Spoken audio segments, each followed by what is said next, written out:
ಹೌದೌದು, ನಮಗಿರೋದು ರಾಷ್ಟ್ರಭಕ್ತಿ ಮತ್ತು ಬಡವರ ಪರವಾಗಿ ಕೆಲಸ ಮಾಡುವ ಜ್ಞಾನ.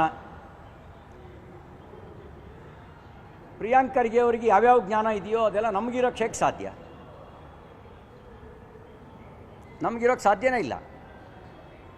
ನೋಡಿ, ಇದು KPCC ಅವ್ರದ್ದು ಟ್ವೀಟ್, ಇಂಡಿಯನ್ ಯೂತ್ ಕಾಂಗ್ರೆಸ್. ಅದಕ್ಕೆ ನಾನು ತೀರ್ಮಾನ ಮಾಡಿದ್ದೀನಿ, ನಾನು ಯೂರಿನ್ನು ಬ್ಲಡ್ಡು KPCC ಆಫೀಸಿಗೆ ಕಳಿಸ್ಕೊಡ್ತೀನಿ. ಎಷ್ಟು ಆಲ್ಕೋಹಾಲ್ ಕಂಟೆಂಟ್ಸ್ ಇದೆ ಪರಿಶೀಲನೆ ಮಾಡಿ ಸರ್ಟಿಫಿಕೇಟ್ ಹಾಕಲಿ.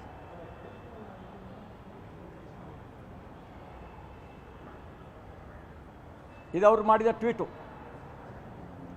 ಅಂದರೆ ವೈಚಾರಿಕವಾಗಿ ದಿವಾಳಿಯಾಗಿರುವ ಒಂದು ಪಕ್ಷದ ಮನಸ್ಥಿತಿ ಹೇಗಿದೆ ಅನ್ನೋದನ್ನು ತೋರಿಸುವಂಥ ಇದು ಟ್ವೀಟು, ಅಧಿಕೃತ ಖಾತೆ.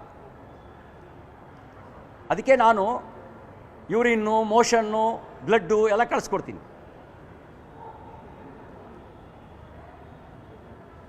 CT ರವಿ ಓಟಿ ಕುಡಿಯೋದಾದರೆ ಬೆಳಗ್ಗೆ 5 ಗಂಟೆಗೆ ಎದ್ದು ಯೋಗ ಮಾಡೋಕ್ಕೆ ಸಾಧ್ಯನಾ? ಬ್ಲಡ್ಡಲ್ಲಿ ಎಷ್ಟು ಆಲ್ಕೋಹಾಲ್ ಕಂಟೆಂಟ್ಸ್ ಇದೆ ಟೆಸ್ಟ್ ಆಗುತ್ತದು. ಯೂರಿನಲ್ಲಿ ಎಷ್ಟಿದೆ, ಮೋಷನಲ್ಲಿ ಎಷ್ಟಿದೆ ಟೆಸ್ಟ್ ಆಗುತ್ತೆ. ನಾನು ಅವ್ರಿಗೆ ಕಳಿಸ್ಕೊಡ್ತೀನಿ. ಇದೆಲ್ಲ ಈ ಟ್ವೀಟ್ ಮಾಡಿದವನೇನಾದ್ರು ಡ್ರಗ್ ಅಡಿಕ್ಟ್ ಆಗಿದ್ನೋ, ಅಥವಾ ಪ್ರಜ್ಞೆ ಇತ್ತೋ, ಅಥವಾ ಪ್ರಜ್ಞೆಯನ್ನು ಕಾಂಗ್ರೆಸ್ಸೇ ಕಳ್ಕೊಂಡಿದೆಯೋ,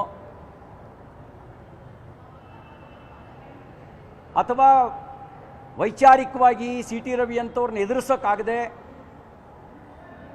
ಈ ರೀತಿ ತಪ್ಪಭಿಪ್ರಾಯ ಮಾಡಬೇಕು, ಹುಟ್ಟಿಸ್ಬೇಕು ಅನ್ನುವಂಥ ಒಂದು ಷಡ್ಯಂತ್ರ ಮಾಡಿದಾರೋ ಅದು ಗೊತ್ತಾಗಲಿ. ಕಾಳಸಂತೆಯಲ್ಲಿ ಅಕ್ಕಿ ಮಾರಾಟ ಆಗ್ತಿದೆ ಅಂತ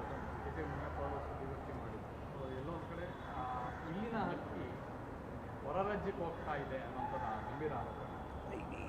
ಈಗ ಇಲ್ಲಿಯ ಅಕ್ಕಿ ತಮಿಳ್ನಾಡಿನಲ್ಲಿ ಇಡ್ಲಿ ದೋಸೆ ಆಗುತ್ತೆ ಅನ್ನೋದು ಭಾಳ ಹಿಂದಿನಿಂದಲೂ ಕೇಳಿಬರ್ತಿರುವಂಥ ಸಂಗತಿ. ತಲೆದಂಡ ಯಾರ್ದು ಹೇಳಿ? ಹೋಗ್ತಾ ಇದೆ ಗೊತ್ತು. ಕ್ವಶನ್ ಪೇಪರ್ ಲೀಕಿಗೆ ತಲೆದಂಡ ಮಂತ್ರಿದಾಯಿತು. ಈ ಅಕ್ಕಿ ಕಾಳಸಂತೆಗೆ ತಲೆದಂಡ ಯಾರ್ದು ಹೇಳಿ? ಹೇಳ್ತಾರೆ BJP ನಾಯಕರೇ ಶಾಮೀಲಾಗಿದ್ದಾರೆ. ನಾನು ಹೇಳ್ತಾ ಇದ್ದೀನಲ್ಲ, ಯು ಆರ್ ಹೋಮ್ ಮಿನಿಸ್ಟರ್, ಬೀದಿ ಬಸವ ಅಲ್ಲ, ಹೋಮ್ ಮಿನಿಸ್ಟ್ರು.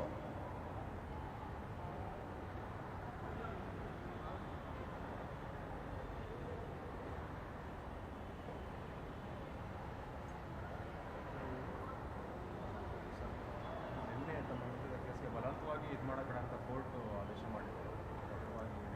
ಈಗ ನ್ಯಾಯಾಲಯ ಈಗ ನೋಡಿ, ನಾವೇನಂದರೆ, ನಾನು ಸಾರ್ವಜನಿಕ ಜೀವನದಲ್ಲಿರೋನು, ಹೋರಾಟವನ್ನೇ ಬದುಕಾಗಿ ಮಾಡ್ಕೊಂಡಿರೋನು. ಅಪ್ಪ ಅಮ್ಮನ ಹೆಸರಲ್ಲಿ ರಾಜಕೀಯ ಹುದ್ದೆಗಿಟ್ಟಿಸ್ಕೊಂಡವನ ನಾನು.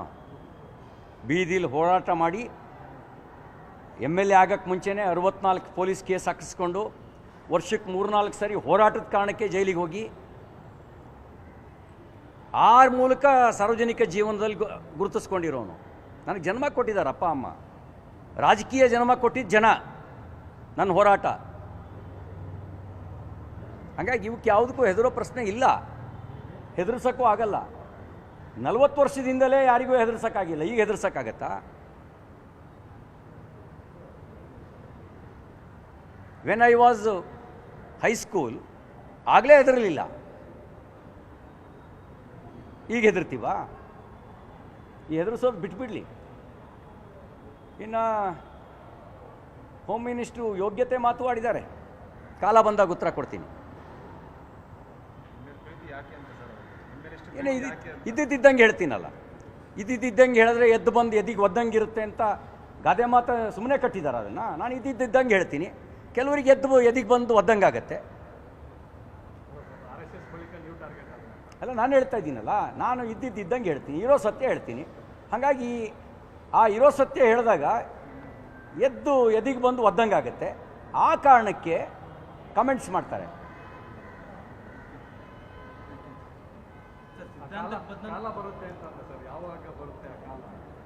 ಎಲ್ಲವಕ್ಕೂ ಒಂದೇ ದಿನ ಉತ್ತರ ಕೊಡಬೇಕಾಗಿಲ್ಲ,